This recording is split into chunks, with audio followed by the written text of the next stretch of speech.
Hi, I'm Michael, and this is my thought for the week.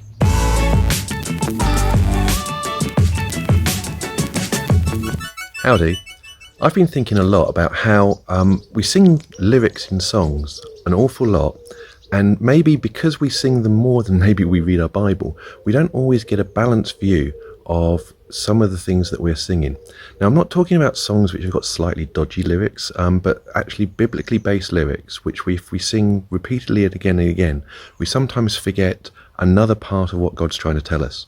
So, and as an example, the phrase chain breaker appears in an awful lot of songs these days. And God is a chain breaker. It's in the Bible, it's there. Nothing wrong with singing chain breaker.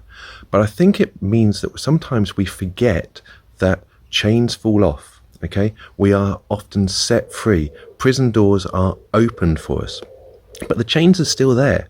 And so we have an opportunity or a risk to fall back into sin an awful lot. And if we just think about God as a chain breaker, sometimes we feel disappointed in the fact that we have fallen back into sin. But we, as God's children, have a responsibility to self-govern, to self-discipline, to manage ourselves and not to become entangled in sin once again.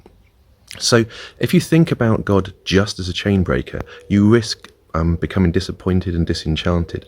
If you think of him also as setting you free from the chains, then you can be more circumspect and more careful about sometimes how you go about living your life.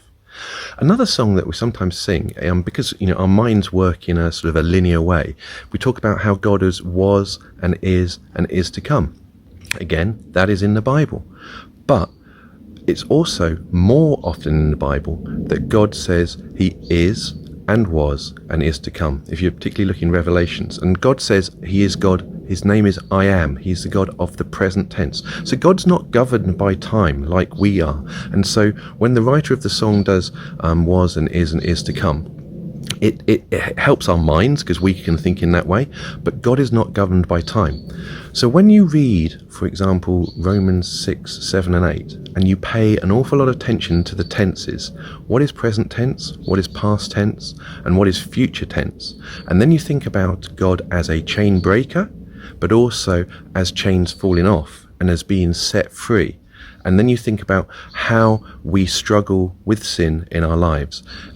It becomes, for me, an awful lot easier to think about those passages in a more rounded and balanced way. And when you get to Romans 8:38, it's amazing for me that the past is gone there.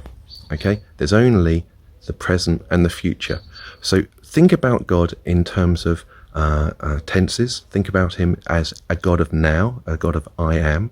Okay, his past is there to prove that his promises for now and the future will always be made, but he is a God of now.